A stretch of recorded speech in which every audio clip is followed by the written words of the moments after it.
ಉಡುಪಿಯ ನೂತನ ಜಿಲ್ಲಾಸ್ಪತ್ರೆಗಿಲ್ಲ ಉದ್ಘಾಟನೆ ಭಾಗ್ಯ. ಇದು ಕ್ಯಾರೆ ತಗೊಳ್ತೀವಿ ಸರ್, ಇದು ಸರಿಯಾಗಿಲ್ಲ ಸರ್. ಅವರು ಇವ್ರ ಹತ್ರ ಕಲೀಲಿಕ್ಕೆ ಬರ್ತಾರಲ್ಲ, ಅವ್ರ ಹತ್ರ ಮಾಡಿಸಿದ್ದಾರೆ. ಬಡ ರೋಗಿಗಳು ಇನ್ನೆಷ್ಟು ತೊಂದರೆ ಅನುಭವಿಸಬೇಕು. ಇಲ್ಲಿ ಭಾರಿ ಆಟ ಆಡಿಸ್ತಾರೆ ಸರ್ ಡಾಕ್ಟ್ರ್ ಎಲ್ಲ. ಆಗೋದಿಲ್ಲ ಹಾಗೆ ಹೀಗೆ ಅಂತ ಹೇಳಿದ್ರು ಸರ್. ಪ್ರೈವೇಟ್ಗೆ ಹೋಗಬೇಕು ಹಾಗೆ ಹೀಗೆ ಅಂತ ಹೇಳಿದ್ರು.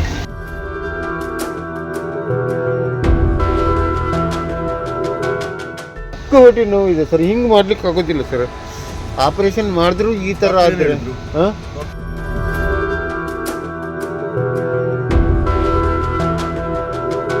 ಉಡುಪಿ ಜಿಲ್ಲಾ ಕೇಂದ್ರದಲ್ಲಿ ಇನ್ನೂ ಪೂರ್ಣ ಪ್ರಮಾಣದ ಸರ್ಕಾರಿ ಜಿಲ್ಲಾಸ್ಪತ್ರೆ ಇಲ್ಲ.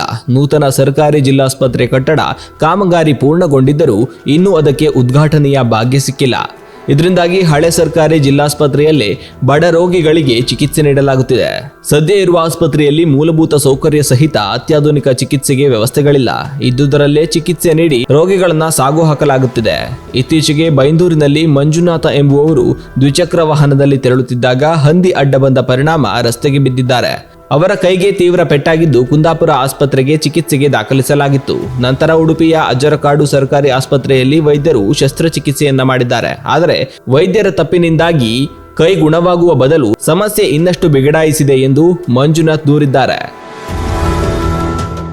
ಹಂದಿ ಹೊಡೆದಿತ್ತು ಸರ್, ಹಂದಿ ಹೊಡೆದಿದ್ದಾಗಿತ್ತು.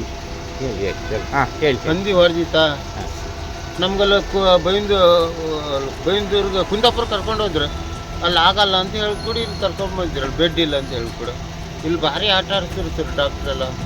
ಆಗೋದಿಲ್ಲ ಹಾಗೆ ಹೀಗೆ ಅಂತ ಹೇಳಿದ್ರು ಸರ್. ಪ್ರೈವೇಟ್ಗೆ ಹೋಗಬೇಕು ಹಾಗೆ ಅಂತ ಹೇಳಿದ್ರು. ಕಡೆಗೆ ನಾವು ತಿಳಿದೇವೆ ಸರ್, ನಮ್ಮ ಹತ್ರ ಹಣ ಇಲ್ಲ, ಅದು ಏನಿಲ್ಲ, ಈ ಥರ ಎಲ್ಲ ಮಾಡಿದ್ದೇವೆ ಅಂತೇಳಿ ಎಲ್ಲ ಇದು ಮಾಡಿದ್ರು. ಇದು ಕ್ಯಾರೆ ತಗೊಳ್ತೀವಿ ಸರ್, ಇದು ಸರಿಯಾಗಿಲ್ಲ ಸರ್. ಅವರು ಇವ್ರ ಹತ್ರ ಕಲೀಲಿಕ್ಕೆ ಬರ್ತಾರಲ್ಲ, ಅವ್ರ ಹತ್ರ ಮಾಡಿಸಿದ್ದಾರೆ. ಎಂತಾಗಿದೆ ಪ್ರಾಬ್ಲಮ್ ಆಗಿದೆ? ಹೌದು ಸರ್, ಕ್ಯೂ ಆಗಿ ಮತ್ತೆ ನನಗೆ ನಾವು ಕೆಲಸ ದುಡಿಯೋ ಕ್ಯೂನು ಹೌದು ಸರ್. ನಮ್ಮ ಕೈಲಿ ಎಲ್ಲ ಆಗಲ್ಲ ಸರ್. ನನ್ನ ಥರನೂ ಎಷ್ಟೋ ಜನ ಹೀಗೆ ಇದ್ದಾರೆ, ಅವ್ರಿಗೂ ಇದೇ ಥರ ಆಗಬಾರ್ದು ಅಂತ ಹೇಳ್ತೀನಿ ನಾನು ಅಷ್ಟೇ. ನನ್ನ ರಿಕ್ವೆಸ್ಟ್ ಸರ್. ನೋಡಿ, ನಮ್ಮಂಥವ್ರಿಗೆ ಹೀಗೆ ಆಗಬೇಕಾದ್ರೆ ನನಗಿಂತೂ ಬೇರೆಯವ್ರು ಹೀಗೆ ಆಗ್ತದೆ. ಎಡಿಡ್ ಆಪ್ರೇಷನ್ ಯಾರು ತಡ್ಕೊಳ್ತಾರೆ ಸರ್? ಇಷ್ಟೇ ಸರ್. ಚಿಕ್ಕ ಹೊಟ್ಟೆ ನೋವು ಇದೆ ಸರ್, ಹಿಂಗೆ ಮಾಡ್ಲಿಕ್ಕೆ ಆಗೋದಿಲ್ಲ ಸರ್. ಆಪರೇಷನ್ ಮಾಡಿದ್ರು ಈ ಥರ ಆದರೆ ಸರಿ ಮಾಡುವ ಅಂತ ಹೇಳಿದ್ರು ಅಷ್ಟೇ.